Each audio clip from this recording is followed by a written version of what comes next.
بسم الله الرحمن الرحيم. الحمد لله والصلاة والسلام على رسول الله وعلى آله وصحبه وسلم أجمعين.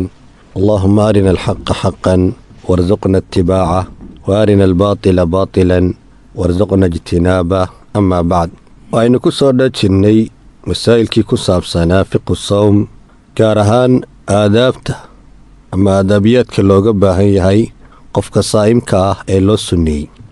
waxaynu soo sheegnay adabiyaadkii koowaad oo ah iftaarka iyo in la dedejiyo.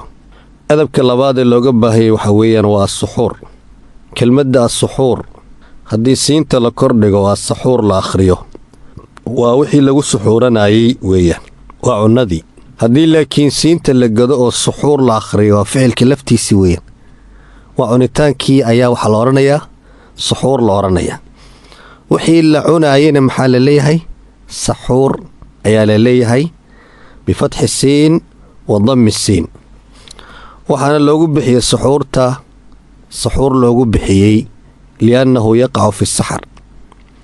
xilliga waqtu saxarka ayuu qaaliban dhacaa oo waqtiyada u dambaysa habeenkii ayuu dhacaa.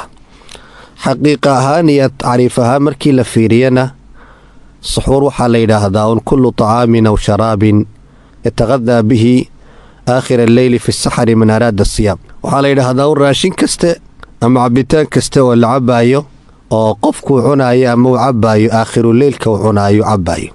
qofka cunayana uu yahay qof raba inuu soon bilaabo. inta haddaynu markaa tacriifkeeda kaga gudubno, suxuurtu waxay leedahay xikam ayay leedahay ama fawaa'id ku jira ayaa jira.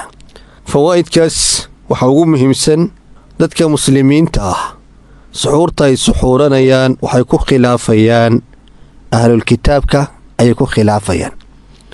oo ahlulkitaabku hadday soomi jireen oo soon ay soomi jireen may suxuuran jirin.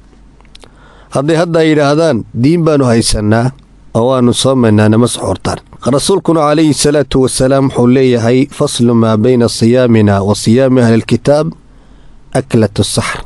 waxaa u dhexeeya ee lagu kala garto soonka dadka muslimiinta ee muxamadiyada ah iyo soonka ahlukitaabka waxaa weeyaan waa aklatu asaxar, in suxuurta wax la cuno weeyaan. imaamu nawowi raxmatullaahi calayh oo tacliiqinaya xadiidka ayaa wuxuu leeyahay macnihiisu waxa weeyaan faariqa iyo waxaa lagu kala soocayay soonka innagu aynu soomaanno iyo soonka iyagu ay soomayaani waa suxuurta weeyaan. iyagu may suxuuran jirin, innagana waxaa laynoo sunneeyey inaynu suxuuranno. marka suxuurtaasi maxay tahay? waa shay kala duwaaya dadkii muslimiinta ahaa ee ku abtirsanayay nabiyullaahi moxamed calayhi salaatu wassalaam iyo ahlukitaabka ayay kala saaraysaa. iyadoo taa ay ka duulayaan saxaabadu ridwaanullaahi calayhim ayaa waxay ahaan jireen saxaabada in badan oo ka mid ah habeenkii waxay samayn jireen raashin bay samayn jireen. abuqays oo uu mowlo u ahaa camar ibnulcaas ayaa wuxuu leeyahay kaana camar ibnulcaas yaamurunaa an nasnaca lahu طacaam yatasaxaru bih. camar ibnulcaas saxaabigaas wuxuu ahaan jiray midna fara inaannu raashin u samayno oo ku suxuurto falaa yusiibu minhu kaiiran, haddana wax badan kama qaadan jirin. markaase waxaannu ku nidhi ta'murunaa bihi walaa tusiibu minhu kaiiran, raashin baadna leeda kari waxna ka cuni maysidee waa ku sidee. markaasaa wuxuu idhi innii laa aamurukum bihi innii ashtahiih walaakinnii samictu rasuula allahi sala allahu aleyh wasalam yaquul faslu maa bayna siyaamina wa siyaami ahlilkitaab aklatu saxr. idiima faraayo inaan raashin jecelahay inaad raashin i u karisaan, laakiin rasuulka calayhi salaatu wasalaam ayaa waxaa ka maqlay soonka ahlukitaabka iyo soonka muslimiintu waxay ku kala duwan yihiin, suxuurta cunitaankeeda ay ku kala duwan yihiin. marka waxaan rabaa soonkayga inaan ka duwo soonka ahlukitaabka aan ka duwo. maxaa markaa sunni saxaabada laga soo naqliya in qofku xataa haddii aanu cuntada u kariyey wax badan ka qaadanahaynin cunto unuu kariyo magaca saxuurta wadata uu kariyo oo raashinkaas uu noqdo raashin la kariyey oo loo diyaariyey in lagu suxuurto. calaa kullin qofka muslimka ah si soonkiisa iyo soonka ahlukitaabka u kala duwanaadaan waa inuu suxuurun uu qaato oo cuno. ama ha badnaato ama ha yaraato. suxuurta fawaa'idkeeda waxaa ka mid ah fiiha baraka, waxaa ku jira baraka ayaa ku jirta. rasuulku calayhi salaatu wasalaam wuxuu leeyahay tasaxaruu fa inna fi saxuuri baraka. waa barako aan la qaydin weeyaan. qofka waxay awood siinaysaa, saa'imka ayay awood siinaysaa, waxay u barakaynaysaa wakhtigiisii ayay u barakaynaysaa. khayr iyo barako ayaa ku jirta. Irbaad ibnu saariya assulami ayaa isna wuxuu leeyahy rasuulku calayhi salaatu wasalaam intuu noogu yeedho saxuurta ayaa wuxuu odhan jiray halumuu ila alghidaa'i almubaarak, u kaalaya maxay cuntadan barakaysan qaata ayuu odhan jiray. macnaa fawaa'idka ku jira suxuurta waxaa ka mid ah in ilaahay tabaaraka wa tacaala iyo malaa'igtiisu ay u ducaynayaan oo ay ku sallinayaan dadka suxuuranaya. wuxuu leeyahay abuu saciidin alkhudri radia allahu canhu, rasuulka calayhi salaatu wasalaam ma waxaan ka maqlay isaga oo leh suxuurta waa cunto barakaysan weeyaan, ayaa ka tegina oo xataa qofka hadduu wax kale awoodi waayo biyo ha ka kabado ayuu rasuulku calayhi salaatu wasalaam uu yidhi. sababtu maxay tahay? ilaahay iyo malaa'igtiisuba waxay u ducaynayaan dadka suxuuranaya ayay u ducaynayaan. marka wuxuu ku soo arooray aharkii xadiidkuna fii musnad imaami axmed, arnaawudna uu tasiixinaya.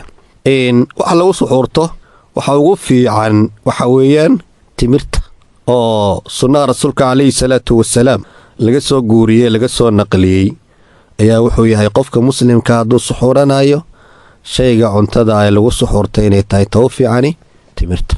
wuxuu rasuulku calayhi salaatu wasalaam uu leeyahay nicma suxuurta qofka muuminka waxa ugu fiican oo ugu nicmo badan timirta ayaa ugu nicmo badan. markaa timirtu inta badanna haaliban waxaa laga yaabaa inay iska taallo guryaha markii ramadaanta lagu jiro.